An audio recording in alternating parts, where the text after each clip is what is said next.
नमस्कार, economy today में आप सभी का स्वागत। आपके साथ मैं हूं मुकुल शर्मा। अर्थव्यवस्था से जुड़ी तमाम खबरों पर डालेंगे नजर, लेकिन सबसे पहले आइए जल्दी से नजर डालते हैं आज की टॉप लाइंस पर।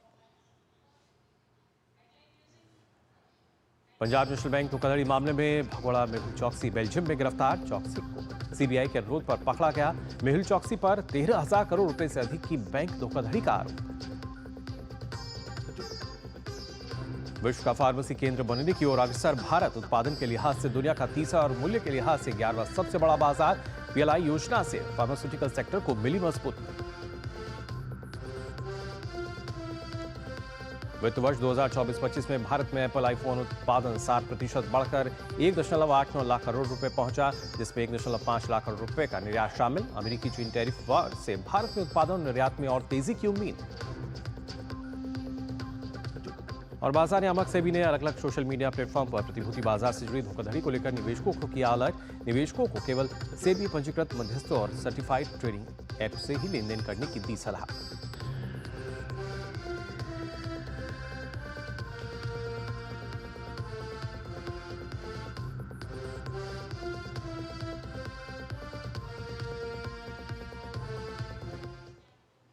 और आपको बता दें, आतंकवादी तैमूर राणा के प्रत्यार्पण के बाद भारत को जल्दी एक और सफलता मिल सकती है। दरअसल पंजाब नेशनल बैंक धोखाधड़ी मामले में भगोड़े कारोबारी मेहुल चौकसी को बेल्जियम में गिरफ्तार कर लिया गया है।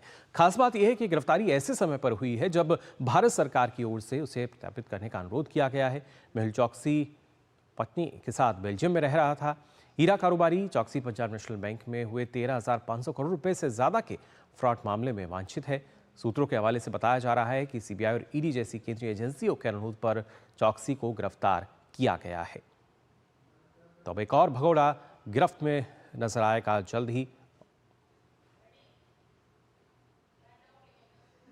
और वहीं भारत में एप्पल आईफोन का उत्पादन वित्त वर्ष 2024-25 में सालाना आधार पर 60% बढ़कर 1.89 लाख करोड़ रुपए हो गया है।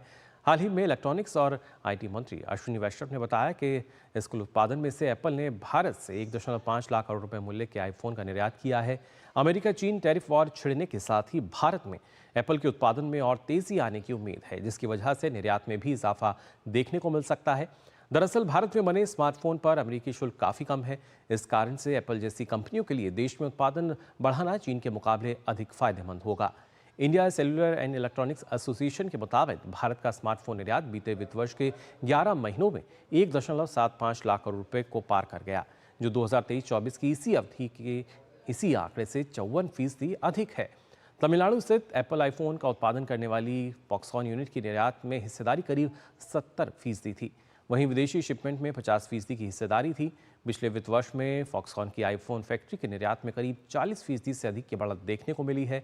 अन्य 22% आईफोन का निर्यात वेंडर टाटा इलेक्ट्रॉनिक्स से आया, जिसने कर्नाटका में स्ट्रॉन स्मार्टफोन फैक्ट्री का अधिग्रहण किया है, जबकि अन्य 12% निर्यात खेप तमिलनाडु में पैगाट्रॉन सुविधा से आया, जिसमें टाटा इलेक्ट्रॉनिक्स ने जनवरी के अंत में 60% हिस्सेदारी हासिल की।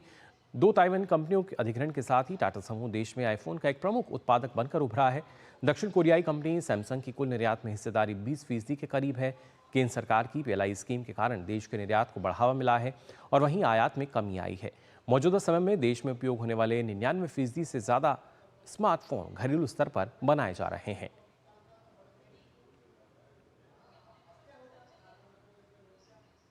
वित्तीय सेवा फर्म यूबीएस की एक रिपोर्ट के मुताबिक भारतीय सेमीकंडक्टर इंडस्ट्री का राजस्व 2025 से 2030 के बीच $54 बिलियन से दोगुना होकर 108 अरब डॉलर होने का अनुमान है। रिपोर्ट में उम्मीद जताई गई है कि अमेरिका चीन टैरिफ वॉर से भारत को लाभ होगा, वहीं दूसरी तरफ चीनी अर्थव्यवस्था को नुकसान होगा। इसके साथ ही भारत आपूर्ति श्रृंखला स्थापित करने की इच्छुक वैश्विक दिग्गज कंपनियों के लिए एक मजबूत विकल्प के तौर पर उभरेगा। रिपोर्ट में बताया गया है कि भारत में सेमीकंडक्टर के बाजार में मजबूत वृद्धि होगी। यूबीएस ने कहा है कि भारतीय सेमीकंडक्टर इंडस्ट्री के लिए 15% की चक्रवृद्धि वार्षिक वृद्धि दर यानी CAGR का अनुमान वैश्विक सेमीकंडक्टर एंड मार्केट के लिए हमारे पूर्वानुमान से अधिक है, जिसका श्रेय भारत की अनुकूल जनसांख्यिकी को जाता है, जिसके कारण इलेक्ट्रॉनिक्स की मांग मजबूत बनी हुई है और एडवांस सेमीकंडक्टर्स को तेजी से अपनाया जा रहा है। साथ ही सरकारी नीति भी अनुकूल है। रिपोर्ट के अनुसार प्रमुख तकनीकी कंपनियां अमेरिका में ट्रंप प्रशासन द्वारा शुरू की गई टैरिफ अनिश्चितताओं के बीच अपनी आपूर्ति श्रृंखलाओं के स्थानांतरण पर विचार कर रही हैं। रिपोर्ट के अनुसार कुछ कंपनियों ने चीन से परे अपनी अंतिम असेंबली स्थानों की अगर बात की जाए तो विविधता लाकर अपनी China+1 रणनीति पर काम करना शुरू कर दिया है। इससे भारत को बड़ा लाभ हो सकता है क्योंकि वैश्विक कंपनियां चीन के मुकाबले भारत को एक विकल्प के तौर पर देख रही हैं। रिपोर्ट में कहा गया है कि भारत वैश्विक सेमीकंडक्टर के लिए बड़ा बाजार है, जिसका राजस्व 2025 में $54 बिलियन रहने का अनुमान है।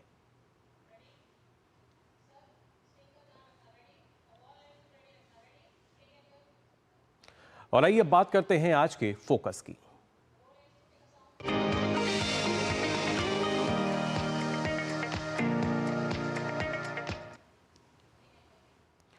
आज के फोकस में बात करते हैं फार्मास्यूटिकल सेक्टर को लेकर। जी हां, कैसे फार्मेसी का हब यानी केंद्र भारत अब बनता जा रहा है वैश्विक स्तर पर जब हम देखते हैं। और ये सिर्फ कहने वाली बात नहीं है, बल्कि अगर आंकड़ों पर नज़र डाली जाए किस तरीके से भारत की एक अलग भूमिका जो है फार्मास्यूटिकल क्षेत्र में देखने को मिल रही है, आइए इस पर नज़र डालते हैं। कुछ ऐसे महत्वपूर्ण कारण जो रहे हैं वो आपको बता देते हैं। आपको बता दें, खासतौर से भारत विश्व का सबसे बड़ा दवा प्रदाता बनने की ओर तेजी से अग्रसर है और उसी वजह से एक मजबूत स्थिति नजर आती है। इसके साथ साथ मेक इन इंडिया से आपको बता दें, वैश्विक बाजार में भारत का जो दबदबा है वो बढ़ता हुआ नजर आया है। और पिछले 7 वर्षों की अगर बात की जाए तो भारत यूनिसेफ का सबसे बड़ा वैक्सीन आपूर्ति करता रहा है।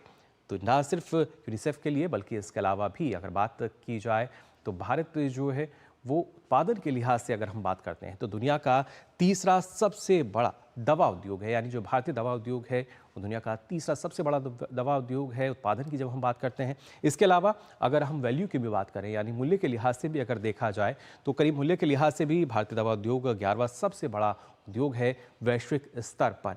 और ये बताता है कि कैसे लगातार ये जो क्षेत्र है मजबूत हो रहा है। वित्त वर्ष 2023-24 में आपको बता दें कुल वार्षिक कारोबार जो है आप देख सकते हैं वो 4,17,345 करोड़ रुपए दर्ज किया गया था। इसके साथ साथ अगर हम बात करें पिछले 5 वर्षों की भी तो उसमें आप देख सकते हैं औसतन करीब 10.08% की जो वृद्धि दर है वो दर्ज की गई है।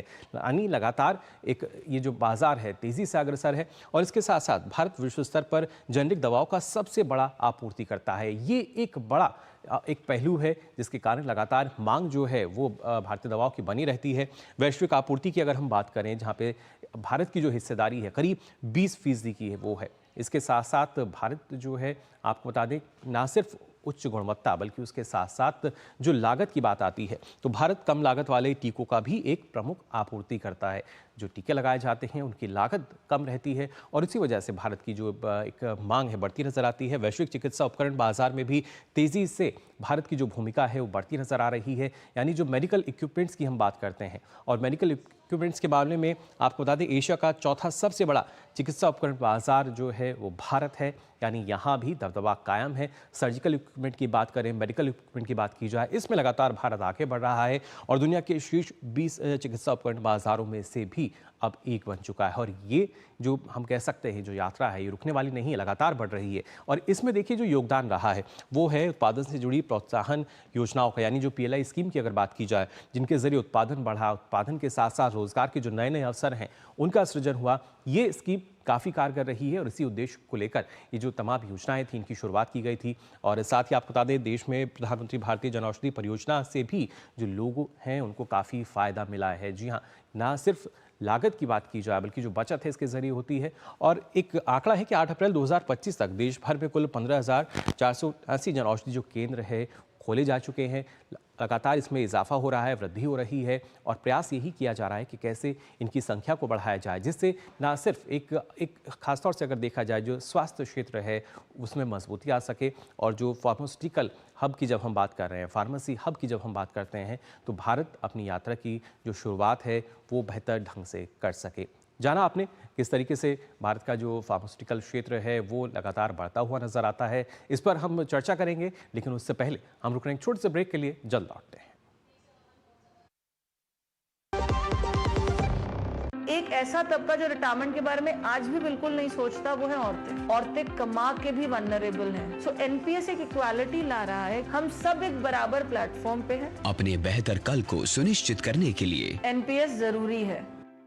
जब धरती चीर कर निकलता है लोहे का पत्थर और मिलता है मोंगिया के जोश से, फिर तपता है, पिघलता है और बनता है फौलाद। अब होता है सरिया सारी खूबियों के साथ। मोंगिया स्टील, मजबूत देश का मजबूत सरिया। जो लक्ष्य चुना था समझ आने लगा है। GLA यूनिवर्सिटी, उच्च लक्ष्य की निश्चित प्राप्ति। तो ब्रेक के बाद आप सभी का एक बार फिर स्वागत। आप देख रहे हैं इकोनॉमी टुडे और ब्रेक पे जाने से पहले हमने आपको बताया किस तरीके से फार्मास्यूटिकल सेक्टर जो है वो लगातार अपना मजबूत प्रदर्शन कर रहा है और इसी वजह से अगर दुनिया की बात की जाए, विश्व की बात की जाए तो उसके लिए कहीं ना कहीं एक फार्मेसी हब के रूप में भी नजर आता है। इस पर हम चर्चा करेंगे और उसके लिए हमारे साथ पलका साहनी जी जुड़ चुकी हैं, संयुक्त सचिव हैं फार्मास्यूटिकल विभाग में। आपका बहुत बहुत स्वागत पलका जी। नमस्कार जी। बहुत बहुत धन्यवाद मुकुल जी। सबसे पहले जानना चाहूँगा किस तरीके से आप देखती हैं जो वृद्धि दर्ज की जा रही है और जो फार्मास्यूटिकल सेक्टर की जब हम बात कर रहे हैं, क्योंकि ये ना सिर्फ नीतियों का परिणाम है बल्कि एक चरणबद्ध तरीके से अगर देखा जाए जो जिस उद्देश्य को लेकर हम चल रहे थे वो उद्देश्य पूरा होता हुआ नजर आता है। जी मुकुल जी, पहले तो बहुत बहुत धन्यवाद। आपने बहुत अच्छे से आंकड़ों के साथ आपने समझाया कि भारत का जो फार्मा उद्योग है वो किस तरह से आगे बढ़ रहा है। दो तीन चीजें मैं सामने रखना चाहूंगी। पहला तो ये कि भारत की जो जेनेरिक इंडस्ट्री है आज वो विश्व के 50% सप्लाई को टारगेट कर रही है। हम फिलहाल के लिए 20% पर है और हमारी जो फार्मास्यूटिकल इंडस्ट्री है वे 50% एक्सपोर्ट ओरिएंटेड इंडस्ट्री है, जिससे ये समझ में आता है कि देश भर में बहुत बड़े ऐसे लगभग 10 से 15 क्लस्टर हैं जहां पर क्वालिटी के साथ ये जेनेरिक दवाएं बनाई जा रही हैं और पूरे विश्व पटल पर ये छा गई हैं। और आज भारत के फार्मास्यूटिकल इंडस्ट्री में ना सिर्फ मैन्युफैक्चरिंग हो रही है बल्कि हम रिसर्च की तरफ भी जा रहे हैं। आपकी प्रेजेंटेशन में एक चीज मैं और ऐड करना चाहूंगी कि भारत के अंतर्गत इस डिपार्टमेंट ने एक बहुत ही बढ़िया स्कीम लाई है जिसका नाम है प्रिप, जो कि फार्मास्यूटिकल इंडस्ट्री और मेडिकल डिवाइस इंडस्ट्री में रिसर्च और इनोवेशन को बढ़ावा देने के लिए स्पेशली बनाई गई है। हम लोग ये जानते हैं कि जेनेरिक में आज भारत बहुत आगे बढ़ चुका है।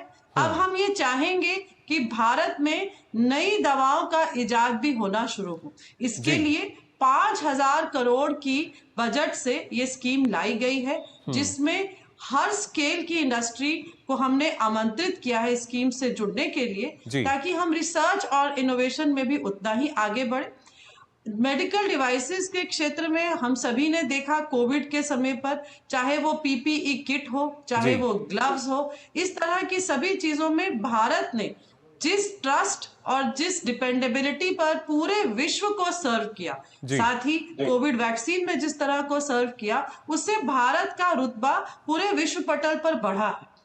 और आज हमारी फार्मास्यूटिकल इंडस्ट्री को और आगे बढ़ाने के लिए जो प्रोडक्शन लिंक इंसेंटिव स्कीम हमारे डिपार्टमेंट के द्वारा चलाई जा रही है, जिसमें कि कुछ ऐसी चीजें मैं दर्शकों को बताना चाहूंगी कि भारत में पुनः पेनिसिलिन जी, जो कि एक सबसे जरूरी मॉलिक्यूल है, उसका उत्पादन काकीनाडा में शुरू हुआ।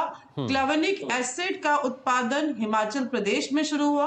हमारे माननीय प्रधानमंत्री जी द्वारा इन दोनों बहुत बड़े प्लांट हैं, इनका उद्घाटन किया गया और हम 55 ऐसे नए प्रोडक्ट ला रहे हैं जो भारत में पूरी तरीके से सप्लाई चेन दोबारा भारत में बनेगी। पलका जी, लेकिन क्या कोविड के बाद हम मान सकते हैं कि एक शायद नई दिशा में और नई गति के साथ, नई ऊर्जा के साथ प्रधानमंत्री नरेंद्र मोदी के नेतृत्व में हर एक क्षेत्र में काम हुआ और फार्मास्यूटिकल भी उसकी जो विकास की बानगी है उससे अछूता नहीं रहा है?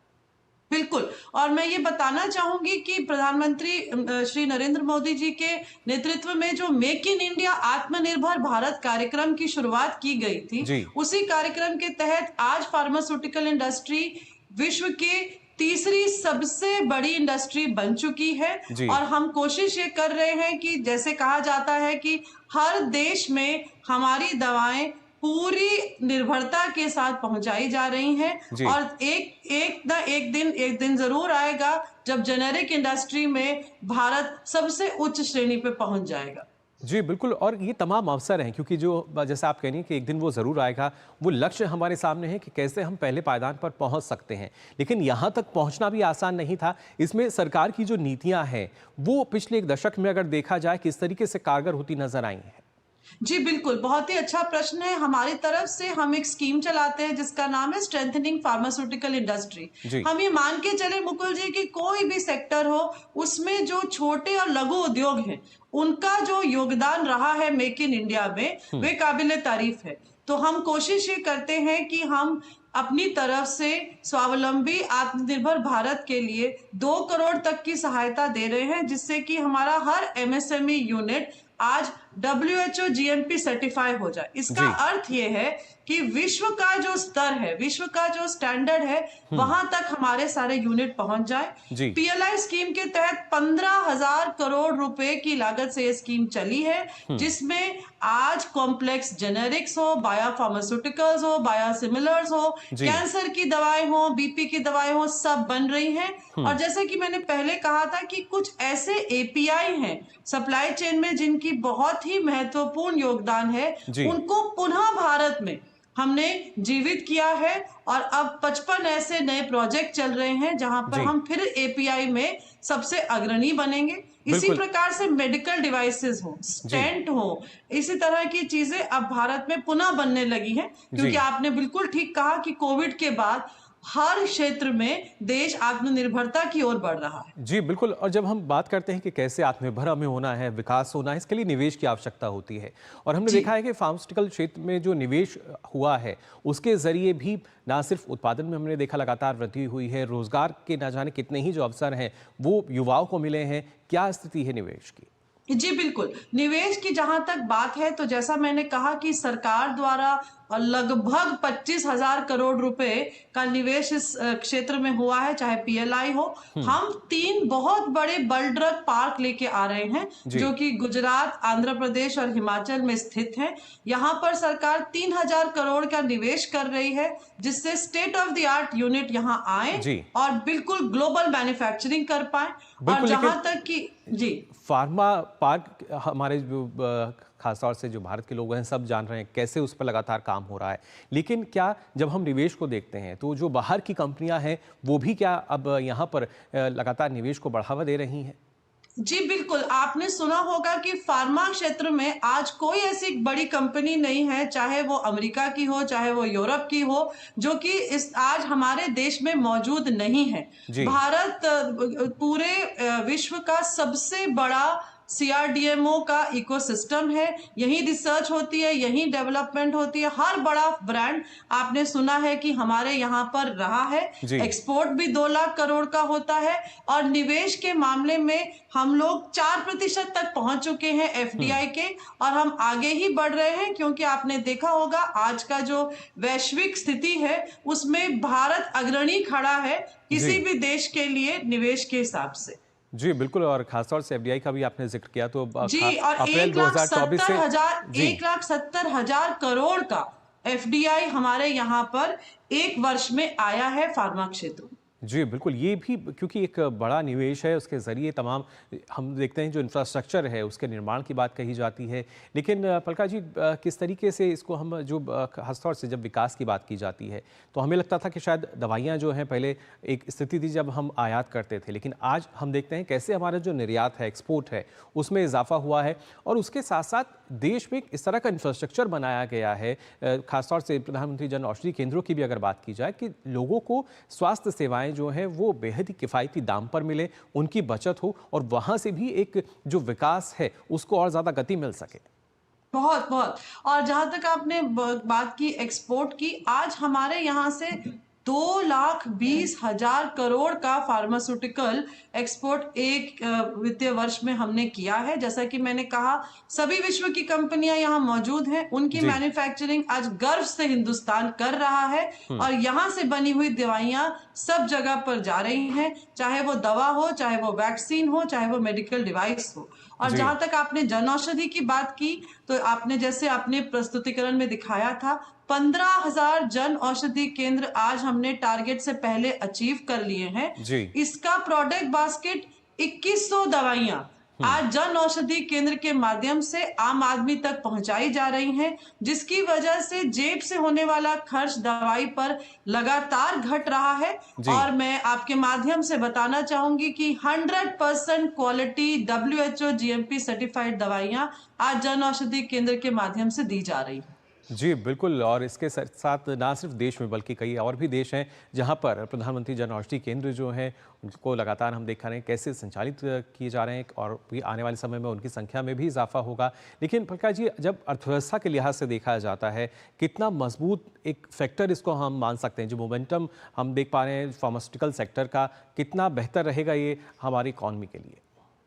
जी बिल्कुल, जो आपने कहा, आज चूंकि हम लोग कॉन्ट्रैक्ट मैन्युफैक्चरिंग में अग्रणी हैं, जैसा मैंने शुरू में कहा, हमारे लिए अब लक्ष्य है कि हम रिसर्च और इनोवेशन में भी आगे चलें। हम चाहेंगे कि हमारे मॉलिक्यूल्स यहीं पर रिसर्च हो, यहीं पर बने।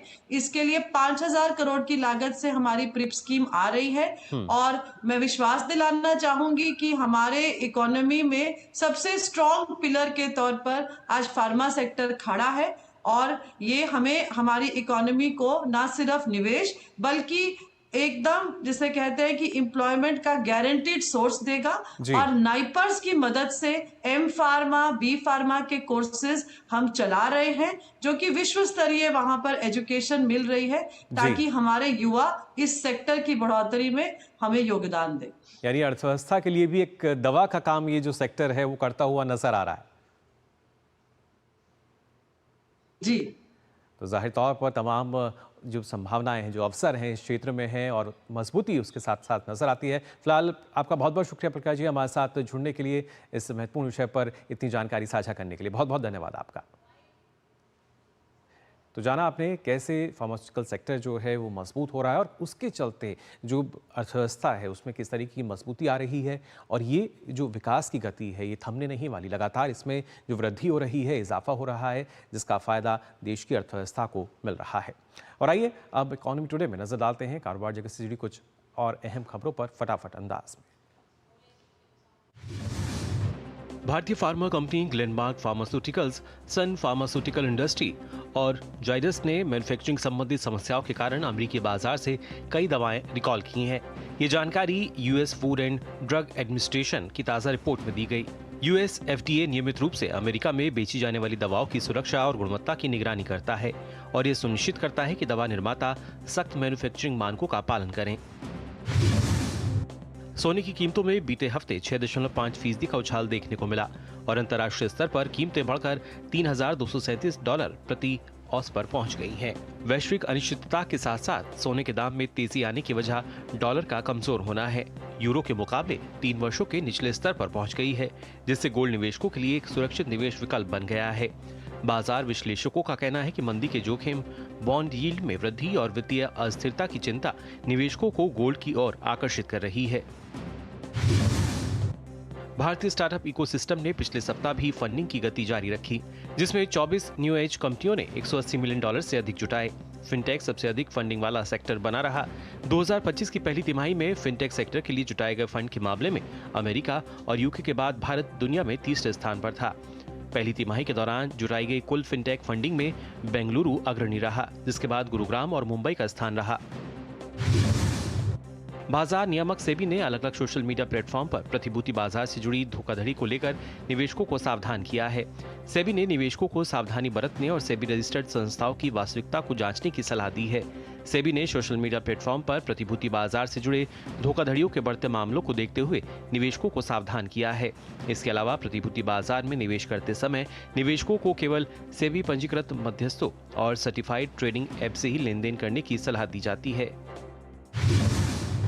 शेयर बाजार में पिछले सप्ताह भारी उथल पुथल देखने को मिली। अब निवेशकों की नजर इस सप्ताह के बाजार मूवमेंट पर है।